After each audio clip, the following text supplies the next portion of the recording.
नमस्कार दोस्तों। स्वतंत्रता के 75वें वर्षगांठ आज़ादी के इस अमृत महोत्सव के शुभ अवसर पर आप सभी को ढेरों सारी शुभकामनाएं। जैसा कि आप सभी देख पा रहे हैं कि देश के सबसे लोकप्रिय नेता प्रधानमंत्री श्री नरेंद्र मोदी जी के आह्वान पर स्वतंत्रता दिवस की खुशियां अगस्त के शुरुआत से ही पूरे देश में देखने को मिल रहा है। इस तरह पूरे देश में 15 अगस्त को भी कुछ खास होने वाला है। हम सभी के स्कूलों में भी इसकी तैयारियां बहुत जोरों शोर से चल रही हैं। प्रतिभागी रंगमंच पर अपने कला का प्रदर्शन करने के लिए विभिन्न कलाओं में भाग ले रहे हैं। इसमें अधिक बच्चों का मन होता है कि चलो 15 अगस्त को हम भाषण ही बोल देंगे। वैसे बच्चों के लिए हमने एक सुंदर भाषण तैयार किया है। इसे मैं खुद अपने हाथों से अच्छे शब्दों के प्रयोग करके लिखा हूँ, जिसे मैं आपके साथ शेयर करना चाहता हूँ ताकि आप इस भाषण को बोलकर अपनी सुंदर कला का प्रदर्शन करें। तो चलिए शुरू करते हैं। आदरणीय प्रधानाध्यापक, अध्यापकगण एवं अध्यापिका महोदय, यहाँ उपस्थित अतिथिगण और उच्च कक्षा के भाइयों एवं बहनों, आप सभी को नमस्कार और मेरे सभी सहपाठियों को स्वतंत्रता दिवस की हार्दिक शुभकामनाएं। दोस्तों, जैसा कि आप सभी जानते हैं कि आज हम लोग 76वें स्वतंत्रता दिवस के इस राष्ट्रीय पर्व को मनाने के लिए एकत्रित हुए हैं। साथ ही बड़े सौभाग्य की बात है कि इस दिन के मौके पर हमें अपने विचारों को रखने का अवसर मिला है। मैं ABC, दोस्तों यहाँ आप अपना नाम रख सकते हैं। स्वतंत्रता दिवस के इस पावन अवसर पर अपने विचारों को भाषण के रूप में प्रस्तुत करने जा रहा हूँ। इसमें जो कुछ भी त्रुटियाँ होंगी उसे अबोध बालक समझकर क्षमा करें।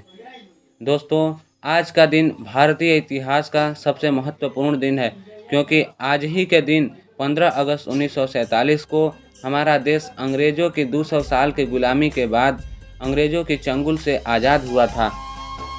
यही वो दिन था जिसके बाद से भारतीय लोगों ने एक स्वतंत्र एवं लोकतांत्रिक देश में सांस ली। यही वो दिन था जिस दिन इस देश की मिट्टी, धूल, नदियाँ, पहाड़, जंगल और यहाँ तक कि यहाँ का बच्चा आज़ाद हुआ था। दोस्तों, लेकिन यह आज़ादी इतनी आसानी से नहीं मिली है जितनी आसानी से हम इसका वर्णन दे रहे हैं। यह आज़ादी पाने के लिए सदियों तक कई भारतीय क्रांतिकारियों ने कठिन यातनाएं सही, लड़ाइयाँ लड़े, अंग्रेजी अत्याचारों का सामना किया, हंसते हुए अपने प्राणों की आहुति दे दी। किसी ने हंसते हुए फांसी के फंदे को गले से लगा लिया तो किसी ने अपना पूरा जीवन इस आज़ादी की आग में झोंक दी। महान क्रांतिकारियों के बलिदान से ही स्वतंत्रता का सपना साकार हुआ। इन वीर सपूतों का जिक्र होते ही हर भारतीयों का सीना चौड़ा हो जाता है। दोस्तों, आज हम इन वीर महापुरुषों को सच्चे मन से श्रद्धांजलि अर्पित करते हैं।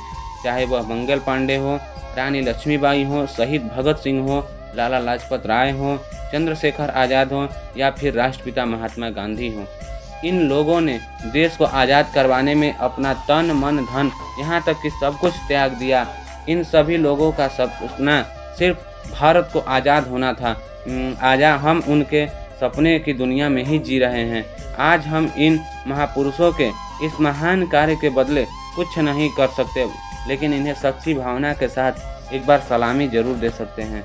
दोस्तों, कठिन संघर्षों के बाद 15 अगस्त 1947 को जब हमारा देश आज़ाद हुआ, तब भारत के प्रधानमंत्री पंडित जवाहरलाल नेहरू ने लाल किले पर तिरंगा फहराकर अपने भाषण "दिस्ट विद डेस्टिनी" के माध्यम से भारत की आज़ादी की घोषणा की।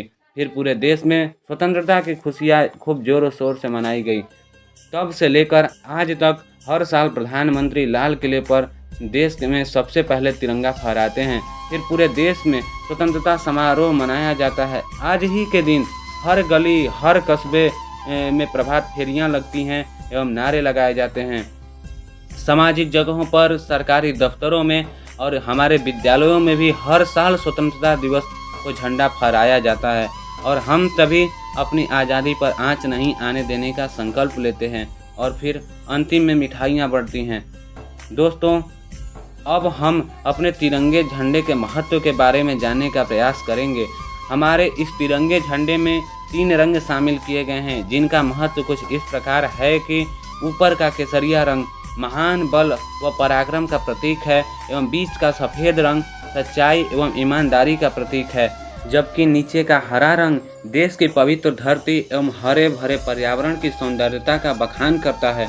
वहीं सफ़ेद रंग अंक पर अंकित चक्र सच्चाई व ईमानदारी के रास्ते पर चलते हुए कदमों को न रुकने की प्रेरणा देता है। दोस्तों, इस प्रकार आज के दिन हम अपने विद्यालय प्रांगण में लहर रहे इस तिरंगे को देखते हुए और राष्ट्रगान और राष्ट्रगीत गाते हुए जब हमारे सैनिक याद आते हैं और हमारे शहीद याद आते हैं, तो हमारे अंदर एक अद्वितीय रूप से देशभक्ति की भावना का संचार होता है। दोस्तों, इस प्रकार स्वतंत्रता दिवस का महत्व इतना ज़्यादा है कि शब्दों में व्याख्यान देना मुमकिन नहीं है। दोस्तों, जाते जाते हम इस बात की पूर्ण भरोसा दिलाते हैं कि हम सभी का अभी तक सिर्फ एक ही लक्ष्य, ज्ञान को प्राप्त करना और भविष्य में अपने कर्तव्यों का पालन करते हुए वैसे कार्यों को करना है जो देश के लिए और समाज के लिए कल्याणकारी सिद्ध हो। इस प्रकार के अपने सफल भविष्य की कामना करते हुए अपनी वाणी को विराम देता हूँ। समस्त गुरुजनों को प्रणाम। जय हिंद, जय भारत।